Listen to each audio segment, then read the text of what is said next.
Amen. Amen. Pour la gloire à Dieu, je suis vraiment content ce soir d'être ici, dans votre église. Je le sais, ce n'est pas le nombre de personnes. Ce que Dieu, c'est, il regarde la qualité du cœur. Amen.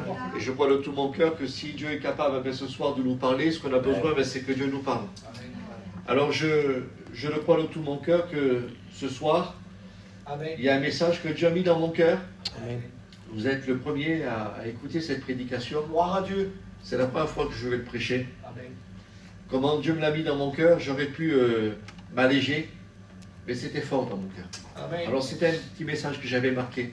Et j'ai dit un jour, Seigneur, tu permettras que je puisse te dire. Gloire à Dieu. Quand je me suis assis, je regardais mes notes. Et le Seigneur me dit, c'est maintenant que tu parles. Amen. Alors je voudrais vous parler des versets.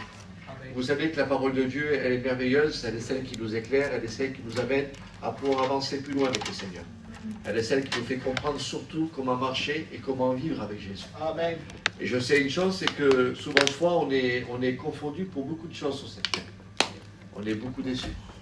On marche, on peut être chrétien de longue date, on peut être serviteur de Dieu, et parfois il y a des choses qu'on n'arrive pas à voir, et on voudrait tellement les voir. On voudrait tellement accomplir des choses, et on attend des prières depuis des années peut-être, et on se dit comment ça se fait que ça ne vient pas. Et on se dit souvent de fois dans nos raisonnements, on se dit peut-être c'est parce que j'ai mal fait, peut-être que j'ai mal prié, peut-être que ça ne s'est pas fait comme Dieu aurait voulu.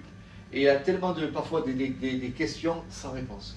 Et vous savez, je voudrais vous dire, nous sommes tous des hommes sur cette terre, des femmes, et on a parfois des cheminements, des voies qu'on prend dans notre vie chrétienne, et que ça nous ferme la porte, on pourrait dire. Parce que Dieu a prévu des grandes choses pour nous. Amen. Et pour entrer dans son plan à lui, souvent de fois, ce n'est pas un plan qui est préparé comme nous on voudrait.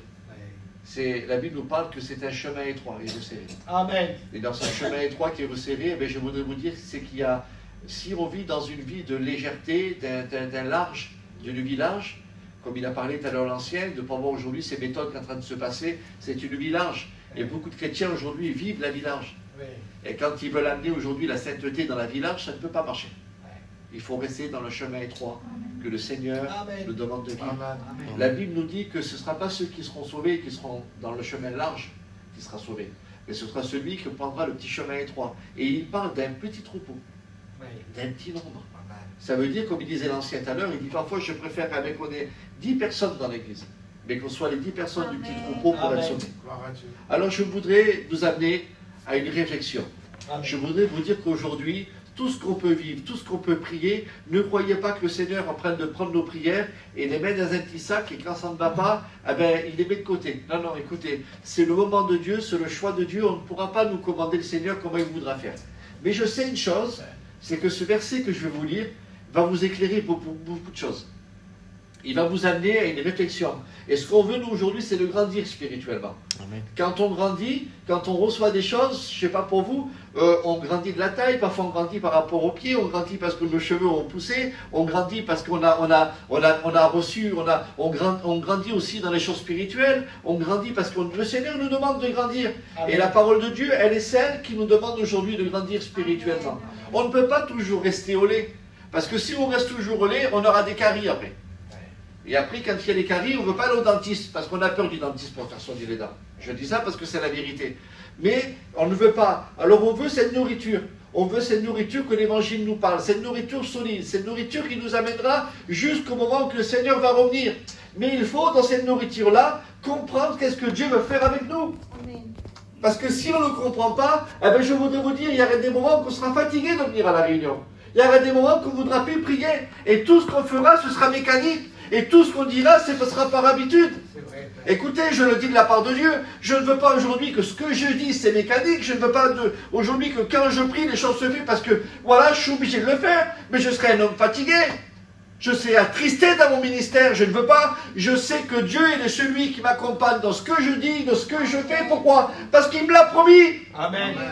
Parce qu'il nous l'a dit. Et toutes ces choses ne sont pas inventées par rapport à nous. Mais nous le savons aussi que souvent de fois, il faut rester dans la volonté de Dieu pour que Dieu fasse des choses.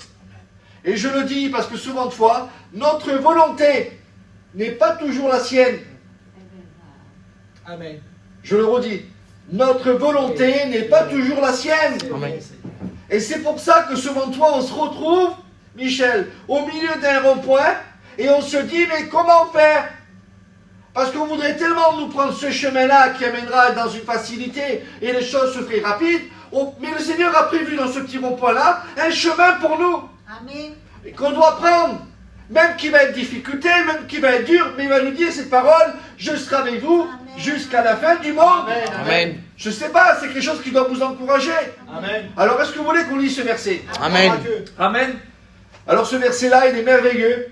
Et je voudrais vous le faire comprendre comment le Seigneur me l'a fait comprendre. Amen. Parce que avant de pouvoir vous le prêcher, c'est que je l'ai vécu. Et j'ai voulu, je me suis posé des milliers de questions par rapport à ces choses-là. Regardez ce que la Bible dit dans Proverbe 13 au verset 12. Un espoir différé rend le cœur malade. Mais un désir accompli est un arbre de vie. Amen. C'est merveilleux. Je le redis pour qu'on puisse bien comprendre. Un espoir différé rend le cœur malade. Mais un désir accompli est un arbre de vie. Alors, qu'est-ce que tu essaies de nous dire? Un espoir différé, c'est quelque chose qu'on attend, on prie, on croit, mais rien ne change. Et on a eu tellement l'espoir de ce qui allait se passer, et ça ne s'est pas fait, et notre cœur devient malade. C'est fort le verset là. Ça veut dire que Dieu ne nous laisse pas. Il ne peut pas aujourd'hui, tu ne peux pas aujourd'hui reprocher quelque chose à Dieu, parce que Dieu ne t'a pas fait ce que tu aurais voulu. Tu avais espoir, tu avais l'espérance dans certaines choses. Et tu te dis, Seigneur, pourtant, je marchais dans tes bras. J'étais dans ta volonté, je n'ai pas loupé les réunions. Quand le pasteur m'appelait, j'étais là. Quand j'ai levé la main, j'étais là. Quand j'ai donné mon offrande, j'ai donné. Mais comment ça se fait aujourd'hui que j'espérais quelque chose pour toi et ça ne se fait pas? Et tout le monde passe par ces problèmes-là. Tout le monde passe par cette vision-là. Un espoir différé. Ça veut dire qu'on aurait voulu tellement, on attend cette chose-là. Et vous savez, quand on sait qu'on attend des choses dans notre cœur et que ça ne vient pas, on devient fatigué. Ça nous fatigue. Parce qu'on attend tellement, on prie tellement pour que la chose se fait. Et elle se fait, mais elle ne se fait pas. Et on se dit, mais Seigneur, mais qu'est-ce qui se passe? Et le verset nous dit ça. À cause que tu as eu un espoir différé, ton cœur il est devenu malade. Parce que le Seigneur a prévu quelque chose, pas ce que toi tu aurais voulu, mais ce que lui a voulu pour toi. Amen. Mais c'est dur ça. Je le dis, c'est dur d'accepter la volonté de Dieu. C'est dur de rentrer dans le plan du Seigneur.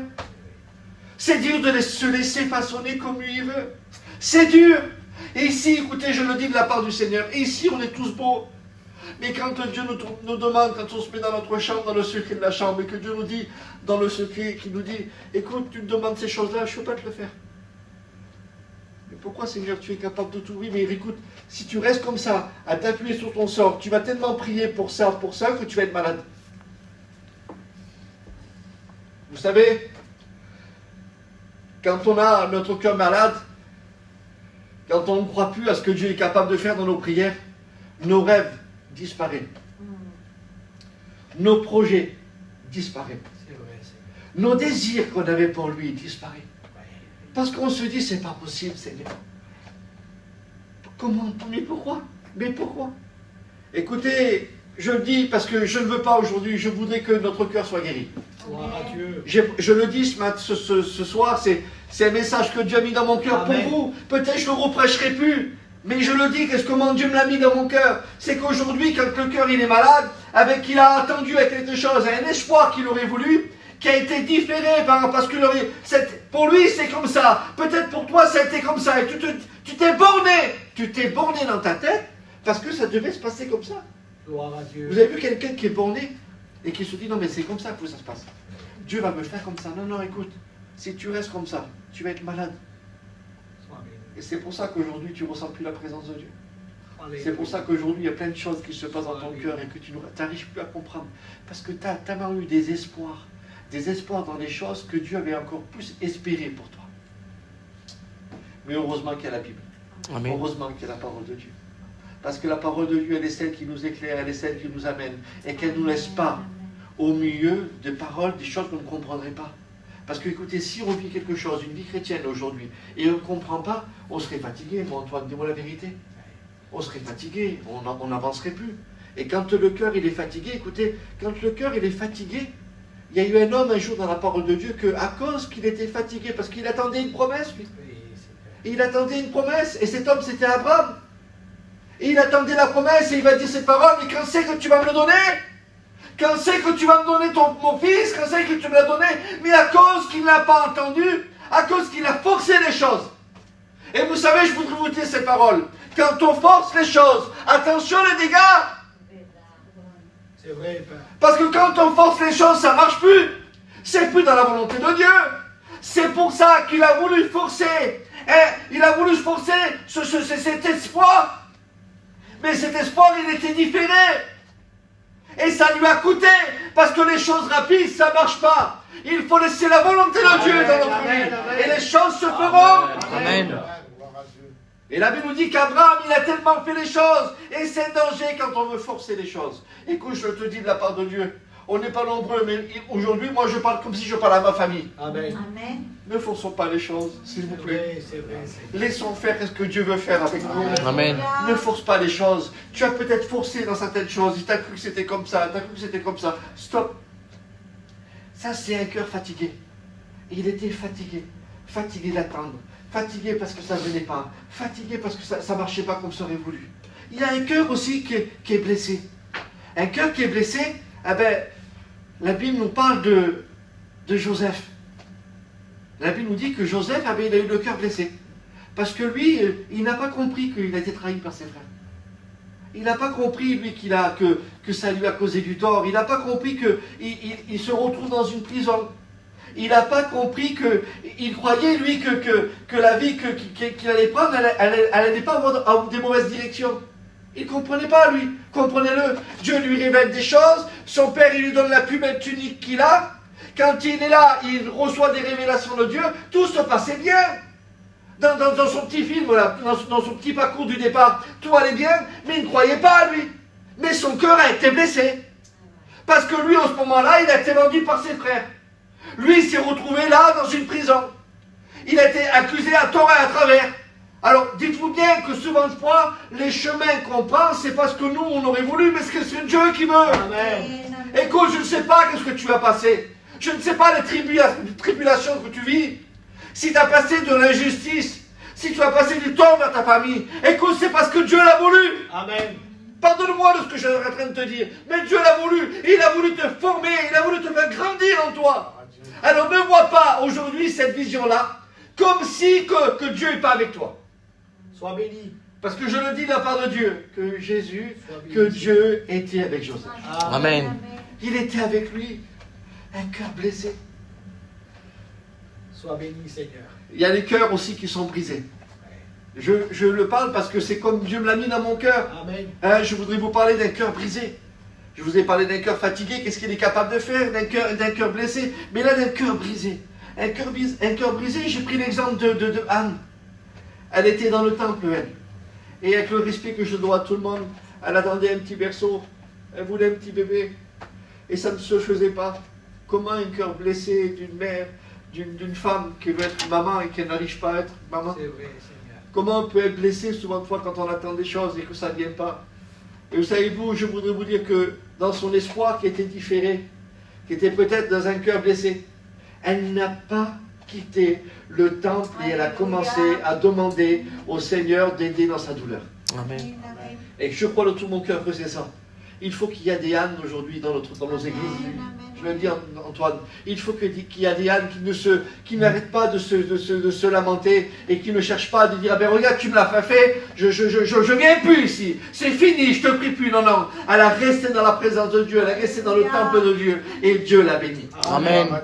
Amen. Ça veut dire qu'un cœur blessé, aujourd'hui tu as été blessé, aujourd'hui il y a des choses que tu as attendues de Dieu, ça ne s'est pas fait, mais si tu restes à sa volonté, ne t'inquiète pas que lui va le faire. Amen. Amen. Vous me suivez? Amen. J'ai parlé aussi d'un cœur usé. Usé par des promesses. Mais que les promesses ont retardé. Parfois, tellement qu'on attend des promesses. Et j'ai pris l'exemple de David.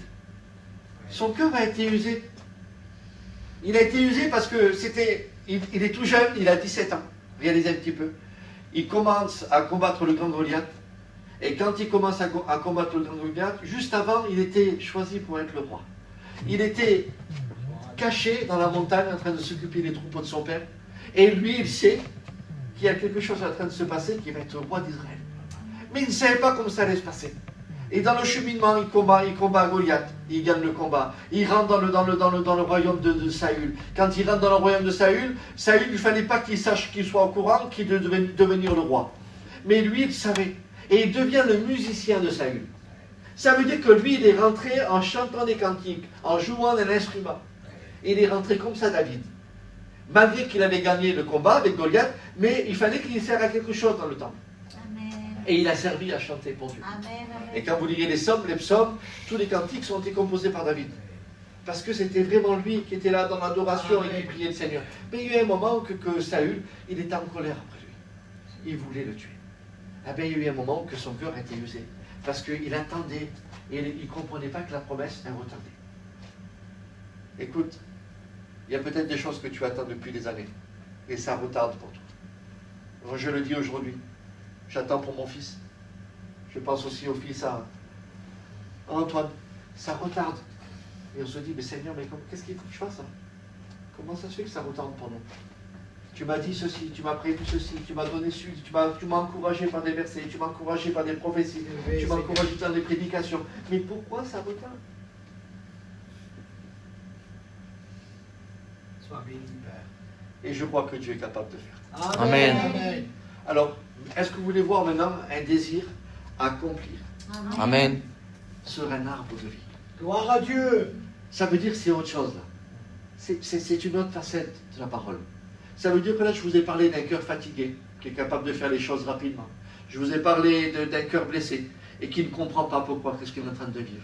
Je vous ai parlé d'un cœur brisé, qu'elle attendait dans le temple pour que les choses se fassent.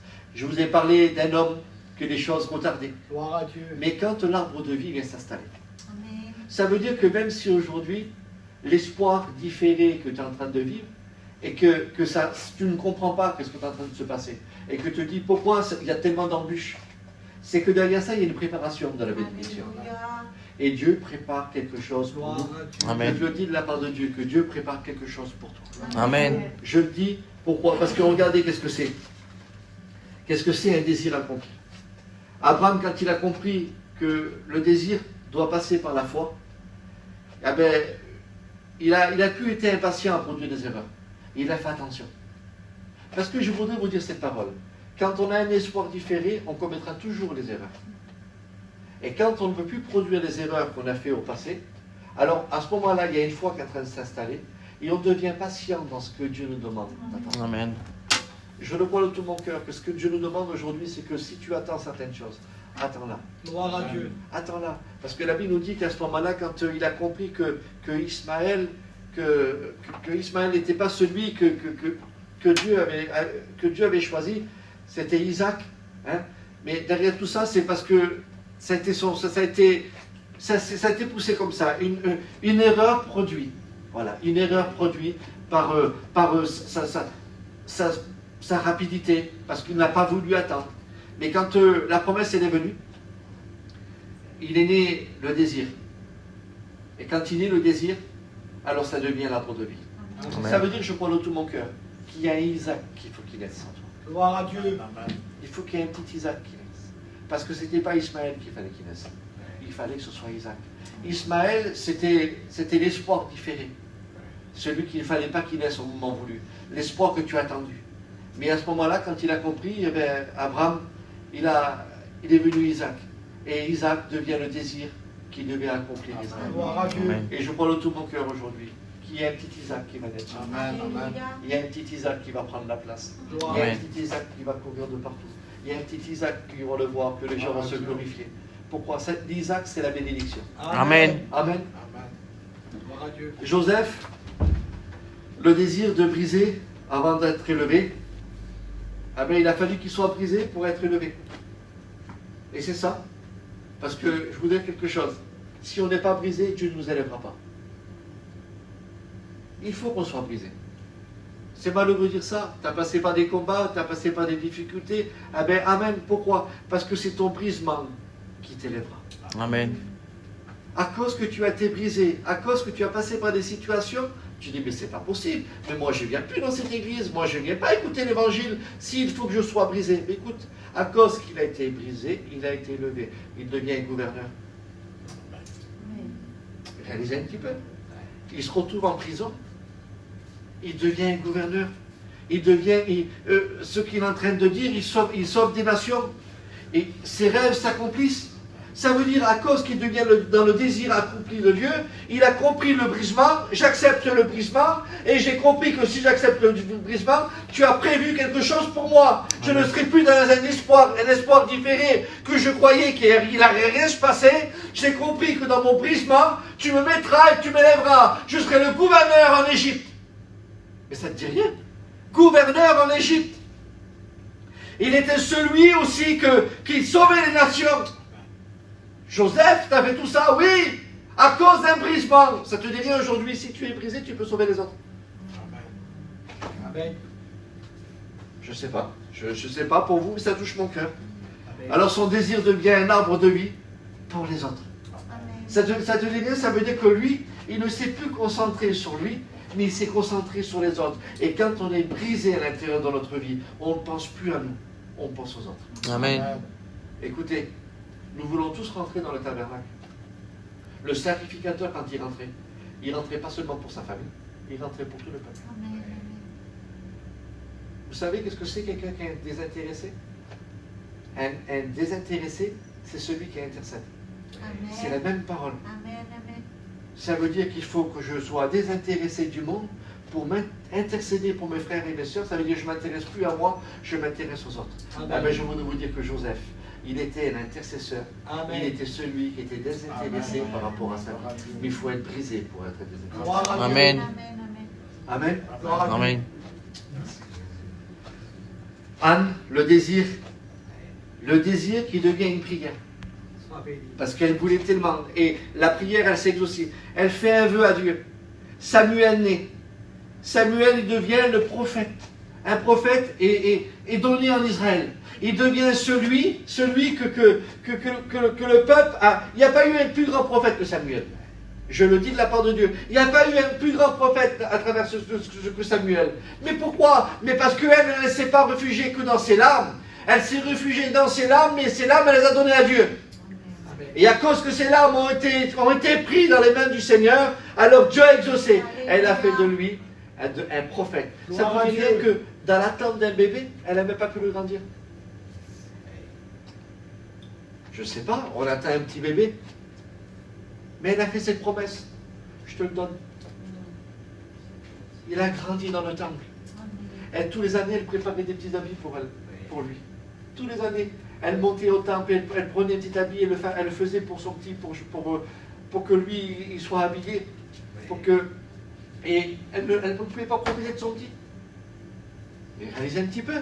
Je ne sais pas, mais la dimension de ce que nous, on est en train de réfléchir aujourd'hui, eh ben, je voudrais te dire cette parole. Il y a des choses qui vont naître chez toi. Il y a des choses qui vont se faire. Il y a des prophètes, un Samuel qui va naître. Peut-être tu ne seras pas le bénéficiaire, tu ne le verras pas beaucoup. Mais si ça porte autour de toi, Amen. si ça bénit ta famille, si ça touche les gens que même toi tu dis c'est pas possible. C'est pour ça que je voulais vous dire cette parole. Même dans des larmes, le plus important c'est qu'elle avait compris, elle, qu'elle était réconfortée dans son cœur. Amen. Ce qu'elle a voulu demander, elle a eu. Elle a fait de lui un homme de Dieu. Amen. Alors je crois que chez toi, chez nous, on peut faire naître des hommes de Dieu et des femmes de Dieu. Amen. Même si tu ne le grandiras pas, même que tu les laisses faire, parce que Dieu va faire des grandes choses avec eux. Amen. Amen. Amen. On va parler de David. Gloire à Dieu. David, son désir. Une fois qu'il devient le désir accompli, eh ben, il devient un roi. Il devient le roi David. La Bible nous dit qu'il établit un royaume. Tout se met à la place. Il laisse un héritage spirituel et une vie durable. Alors, je parle de David parce que David, il a tout eu après. Je ne veux pas vous parler du chaos de ce qui s'est passé, mais je voudrais vous dire que quand il a eu le règne, eh ben, il a même que son espoir a été différé, qu'il n'a pas compris, mais Dieu lui a tout donné. Ça veut dire du retard qu'il avait eu, eh ben, Dieu s'est vite rattrapé. Ça veut dire qu'aujourd'hui, je le dis, du retard que Dieu a eu peut-être pour toi, dans quelques temps, Dieu va tout te redonner. Amen. Amen. Alors j'ai marqué ça. Si ton cœur est malade, ne lâche pas. Parce que ton désir accompli deviendra un arbre de vie. Amen. Alors tu vas dire, John, j'ai compris là. Je me suis fait tellement d'espoir différé que je me suis fait mal à mon cœur. J'ai tellement souffert à l'intérieur de mon cœur que j'ai compris que l'attente, je ne l'ai pas accompli. Le brisement, je n'arrive pas à le comprendre encore. Mais tout ça, c'est dans l'espoir différé. Alors, je préfère aujourd'hui avoir le désir accompli, John. Parce que si j'ai le désir accompli, comme la Bible le dit, ça veut dire que je vais passer par des cheminements, je vais passer par un chemin, je vais vivre une histoire avec le Seigneur, et il faut que j'accepte. Amen. Alors, je préfère accepter, comme ça, mon cœur ne sera plus malade, et je serai dans le désir accompli. Amen. Amen. Amen. Amen. On prie le Seigneur ensemble. Amen. Merci Seigneur.